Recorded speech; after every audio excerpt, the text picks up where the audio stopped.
Ministério Público Federal dá parecer favorável à ida do ex-presidente Lula ao enterro do neto. Ex-ministro Gilberto Kassab vira réu por improbidade administrativa por licitação irregular quando era prefeito de São Paulo. No Brasil, por minuto, um carro é roubado ou furtado. Para evitar o desmanche irregular, desde 2014, a lei está mais rígida. STJ e ONU Mulheres assinam memorando para promover igualdade de gênero. Nós temos que criar o melhor ambiente para que a mulher possa ser, ao mesmo tempo, uma grande chefe de família, uma grande mãe e, ao mesmo tempo, uma grande profissional. Folgar ou não folgar nos dias de folia? O carnaval só é considerado feriado se estiver previsto em legislação municipal ou estadual.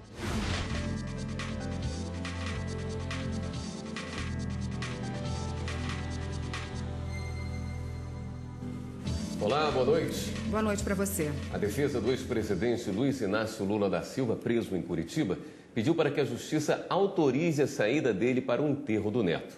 O Ministério Público Federal já deu parecer favorável. Arthur Lula da Silva, de 7 anos, morreu nesta sexta-feira, vítima de meningite meningocócica em São Paulo. A repórter Carla Lucena, ao vivo, tem as informações para a gente. Vamos falar com ela. Boa noite, Carla.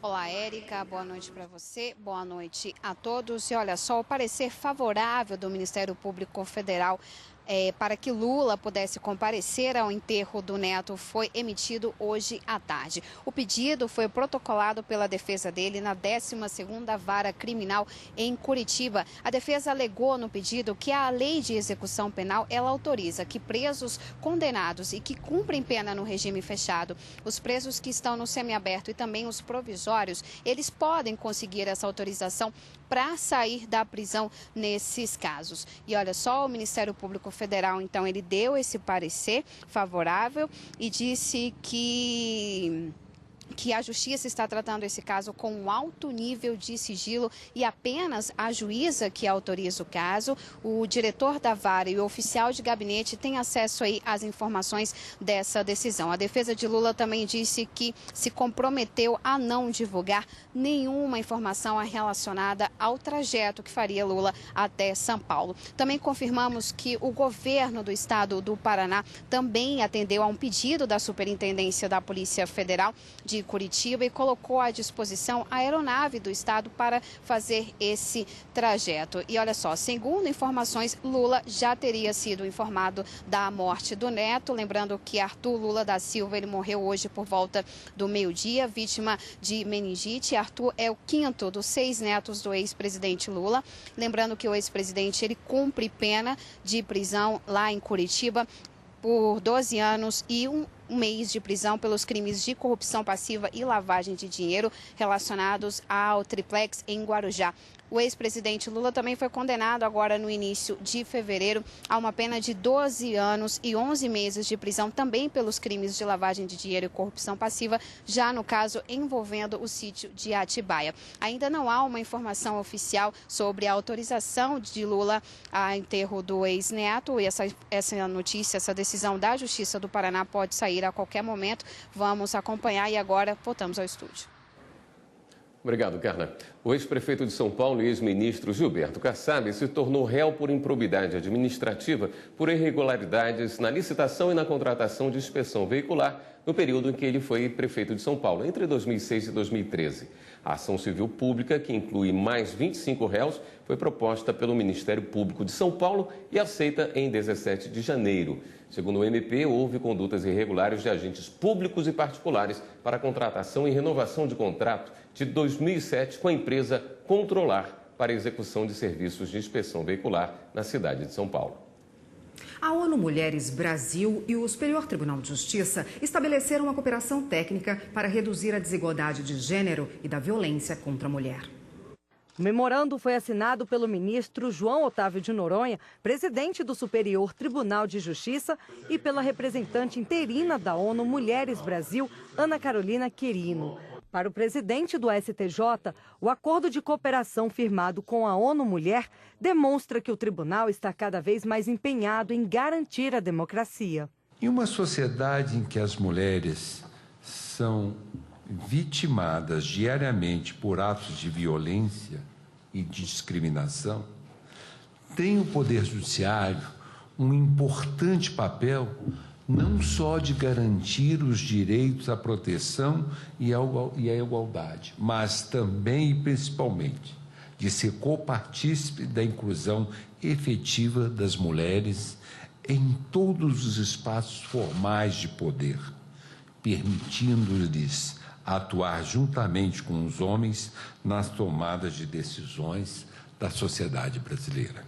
O presidente destacou que há 3 décadas não existiam ministras em cortes superiores e hoje mulheres com muita competência ocupam esses cargos. Ele também comentou que a corte tem um olhar cuidadoso para as servidoras. Eu penso que nós temos que criar o melhor ambiente para que a mulher possa ser, ao mesmo tempo, uma grande chefe de família, uma grande mãe e, ao mesmo tempo, uma grande profissional. A representante interina da ONU Mulheres Brasil acredita que a cooperação técnica com o STJ é um exemplo de como a justiça pode ajudar a superar as desigualdades entre os gêneros. Essa parceria com o STJ representa um compromisso da instituição, do Poder Judiciário, em atuar pelo exemplo e demonstrando esse compromisso pela equidade e pelo empoderamento das mulheres, tanto internamente quanto também promovendo ações que podem inspirar a outros tribunais e a outros setores do Poder Judiciário a atuar e a somar com esse movimento. A primeira e única ministra do Superior Tribunal Militar, Maria Elizabeth Rocha, participou da cerimônia. Ela diz que os avanços ao longo dos anos foram importantes, mas que ainda existem muitas barreiras para serem quebradas. As mulheres ainda vivem uma situação de subserviência, né, uma situação de estarem subjugadas por uma sociedade patriarcal, por uma sociedade conservadora. E, nesse sentido, atitudes e políticas adotadas como esta pelo presidente Noronha, realmente não apenas engrandecem o poder judiciário, como criam expectativas positivas no sentido de que os homens cada vez mais se sensibilizam, né, para a promoção da justiça social entre todos. A 6ª turma do Tribunal Regional Federal da Primeira Região, em Brasília, entendeu que mutuário não pode utilizar FGTS para amortizar saldo devedor de imóvel financiado fora do sistema financeiro habitacional. Melhor do que financiar a casa própria é quitar esse financiamento. Foi o que planejou a enfermeira Tatiana Viana e o marido, que estão casados há 9 anos. Há 5, terminaram de pagar o imóvel. O saldo que tinham em contas do Fundo de Garantia por Tempo de Serviço, o FGTS, foi usado para isso. A gente decidiu casar e aí o primeiro passo foi na Caixa para ver quanto que a gente tinha de FGTS. E aí a gente tinha uma noção do valor que a gente iria dar de entrada e de quanto a gente iria financiar. Foi a maior parte da entrada que a gente deu foi com o valor do FGTS, juntando o meu e o dele. A gente conseguiu guardar um valor e aí a gente decidiu ir até a Caixa para ver quais eram as possibilidades que a gente tinha. E aí a gente tinha 3 possibilidades, ou amortizar as prestações, ou diminuir o prazo do financiamento, ou quitar o financiamento. E aí a gente decidiu por quitar o financiamento, 4 anos depois que a gente havia comprado o imóvel. Tatiana e o marido só conseguiram usar o saldo do FGTS para comprar e depois quitar o imóvel porque o financiamento foi realizado pelas regras do Sistema Financeiro da Habitação. O SFH, como é conhecido, foi criado pelo governo federal na década de 60 para facilitar a aquisição da casa própria. Uma das regras para comprar um imóvel pelo SFH é a de que o valor do bem esteja no teto estipulado pelo Banco Central. Esse valor é atualizado anualmente. Hoje é de R$ 1,5 milhão. De acordo com a Caixa Econômica Federal, os mutuários têm a possibilidade de financiar até 70% do imóvel. O restante pode ser pago com recursos do FGTS. Além do SFH, existem outras maneiras para a aquisição de um imóvel, como a carteira hipotecária e o sistema financeiro imobiliário. Ambos oferecem condições mais diferenciadas na hora de financiar uma casa ou apartamento, porque não há limite do valor do bem que será financiado. Mas em nenhum desses casos é possível utilizar saldo do FGTS no processo. E foi baseado nessas regras que o Tribunal Regional Federal da Primeira Região negou um pedido de um mutuário da Caixa Econômica Federal que pretendia utilizar o saldo do FGTS para amortizar o valor de um imóvel financiado, mas não pelo Sistema Financeiro de Habitação, o SFH.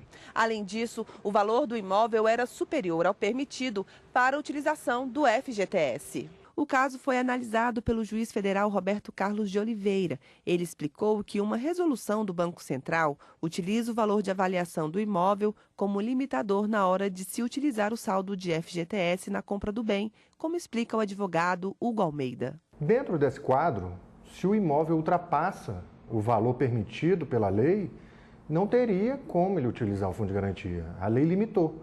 E os agentes que usam, que aplicam essa lei, eles se obrigam pela legalidade.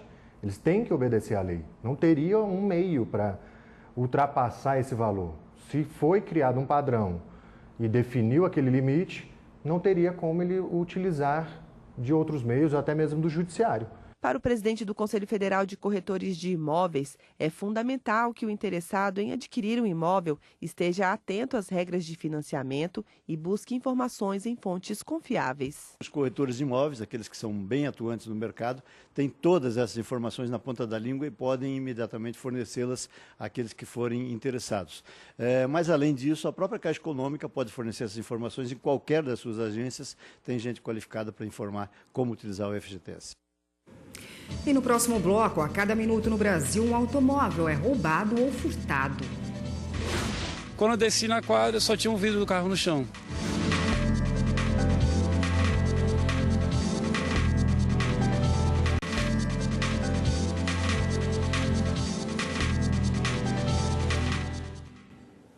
O susto de chegar no estacionamento e perceber que o carro não está mais lá é cada dia mais comum.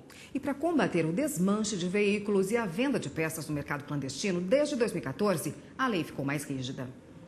Só restaram as fotos do carro no celular de Fabiano. O empresário conta que o veículo foi roubado na porta de um prédio em Brasília. Quando eu desci na quadra, só tinha um vidro do carro no chão. Fiquei no desespero, sem acreditar, porque nunca aconteceu isso comigo. Esse susto de chegar no estacionamento e ver que o carro não está mais lá tem sido cada vez mais comum. Segundo dados do Fórum Brasileiro de Segurança Pública, por minuto, uma pessoa é vítima de roubo ou furto de veículos no Brasil. Na tentativa de recuperar o carro e evitar mais problemas com possíveis multas e uso ilegal, a vítima deve imediatamente registrar o caso na Polícia Civil, comunicar o Detran e também a Polícia Rodoviária Federal. Ela deve acessar o portal da PRF através de um computador ou do seu smartphone e no campo sinal ele deve preencher todas as características, os dados do veículo que fora roubado ou furtado.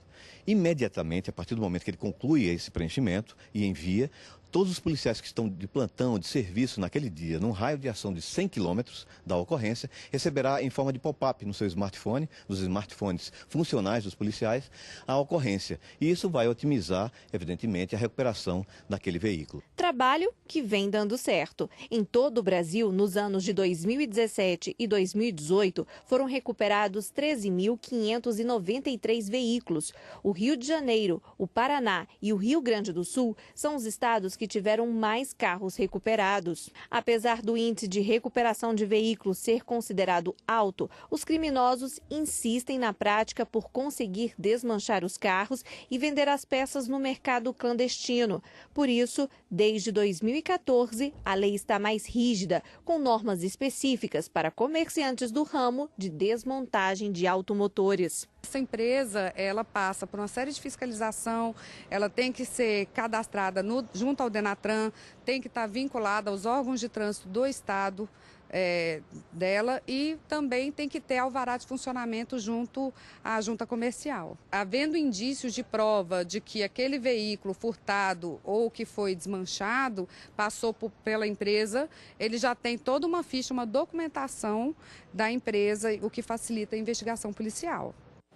Foi publicada hoje no Diário Oficial da União a portaria do Ministério da Justiça e Segurança Pública que autoriza a atuação da Força Nacional em ações de segurança nas rodovias federais do Rio de Janeiro.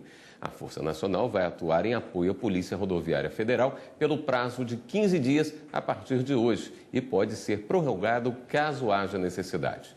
De acordo com a portaria, a atuação da Força Nacional em apoio às equipes da PRF será em pontos estratégicos das rodovias federais durante as operações de carnaval, com foco à proteção social, à fiscalização documental e etílica e à procura de armas e drogas.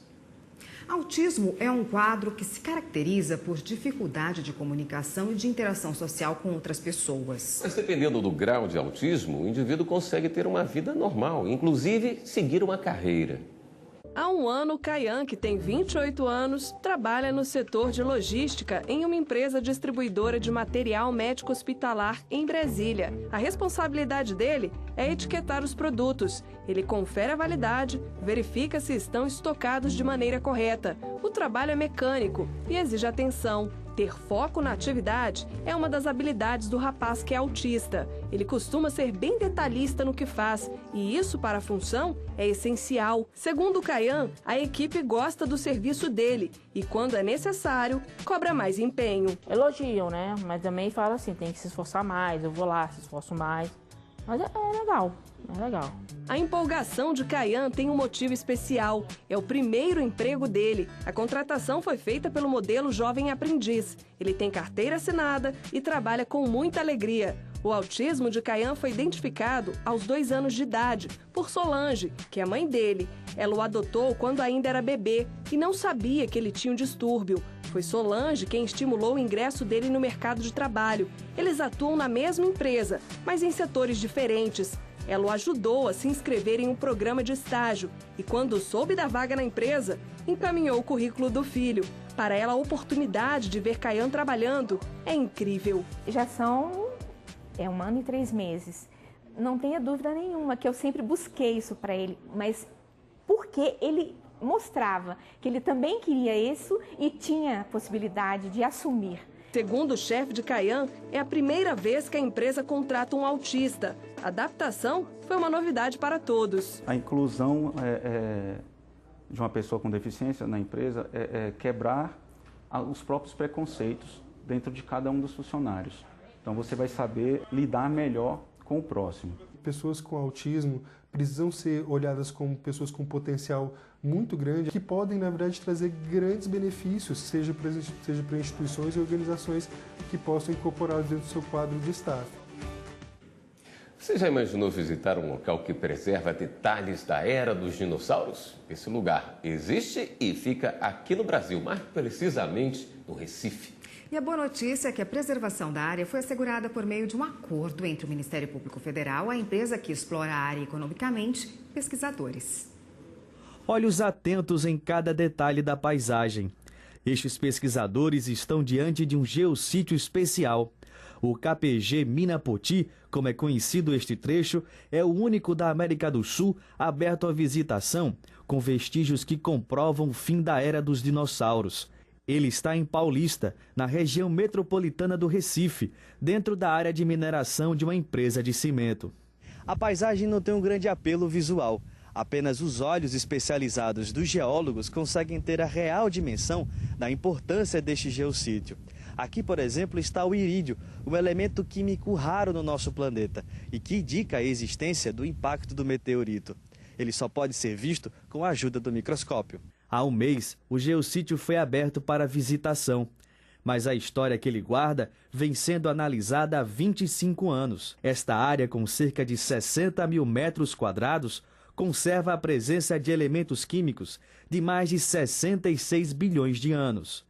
Eles não podem ser vistos a olho nu, mas estão presentes em 4 trechos do espaço delimitado para visitas. Esse geossítio representa a única localidade descrita, né, no Brasil e também na América do Sul, onde você encontra essa sequência sedimentar completa. Para preservar este patrimônio da história natural, o Ministério Público Federal firmou um termo de compromisso entre a empresa que explora a área economicamente e os pesquisadores.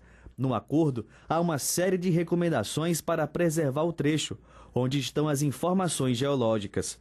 Como resultado desta iniciativa, o espaço agora é aberto para pesquisadores e estudantes. E o que fizemos nesse termo de compromisso foi conciliar as atividades minerárias com a possibilidade de preservação da melhor forma possível desse geossítio e assegurando que as pessoas interessadas, os professores, pudessem a ele ter acesso. Os especialistas comemoram a permissão para estudos na área e alertam que o espaço sirva não só como um ponto de visitação, mas também como um grande monumento da ciência e da humanidade. A ideia é promover também pesquisas nesse local para que não fique apenas como um local bonito de visitar, mas que fique como um local que tenha um valor científico. São informações que a gente consegue observar não apenas para a ciência propriamente dita, para o pesquisador, como também para a sociedade de uma forma geral. E conhecer o geossítio inspira novas pesquisas e a formação de novos espaços de preservação pelo país. Eu saí de lá de São Paulo, vim para cá entender, poder voltar para lá e falar, existem lugares no Brasil que eu posso levar provavelmente meus futuros estudantes para ter um entendimento da documentação histórica geológica desse local. E daqui a pouco no Jornal da Justiça, carnaval é feriado. O empregador tem 2 alternativas.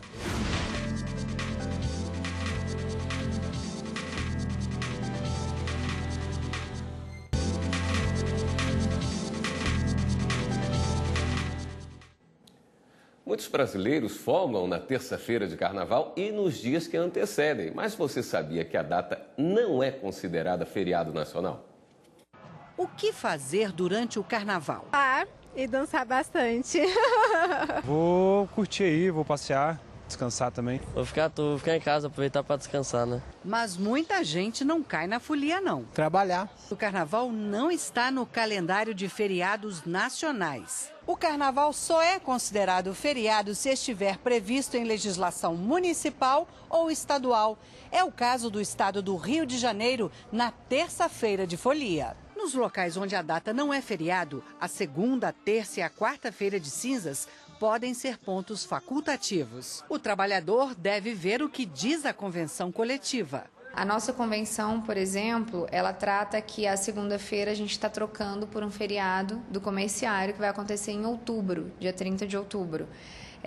O dia 5 é considerado feriado na nossa convenção e a quarta-feira de cinzas a gente pode iniciar os trabalhos no horário normal, então de 8 às 18, enfim. Então todo mundo tem que observar a convenção coletiva porque cada convenção trata de forma diferenciada o seu segmento. Agora, quem vai trabalhar deve ficar ligado ao que tem direito. O empregador tem 2 alternativas. Ou ele concede uma folga compensatória a esse dia trabalhado, ou então ele vai pagar esse feriado em dobro, que é direito do trabalhador receber o dia trabalhado feriado ou destinado ao seu repouso semanal em dobro. O porteiro Herbson Pereira está longe da folia. Durante o carnaval, ele trabalha sem folga em 2 empregos. Como é que é trabalhar no carnaval? Acostumado já. Normal. Pra mim é. A atração animal acompanha a evolução da espécie humana há séculos. Em centros urbanos brasileiros é comum vermos carroceiros em busca de resíduos recicláveis. Apesar da relação de parceria, alguns bichos são abandonados nas cidades e isso gera insegurança nas vias públicas e também impacto ambiental. Esse é o tema do Meio Ambiente por Inteiro, que estreia amanhã ao 12h30. E agora vamos dar um giro na rede para saber das últimas notícias.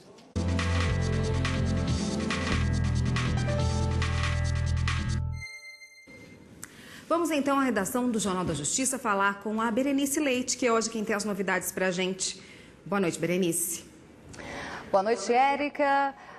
A gente começa o giro com a notícia de que o plenário virtual do Supremo Tribunal Federal reconheceu a repercussão geral de uma ação que trata sobre a responsabilidade do Estado em pagar despesas em hospitais particulares em falta em falta de atendimento pela rede pública de saúde. O caso chegou à Suprema Corte depois que um paciente foi internado em um hospital particular do Distrito Federal após uma decisão judicial. O governo alega na Justiça que deve arcar com as despesas com base na tabela do SUS e não a que é usada na rede particular por planos de saúde.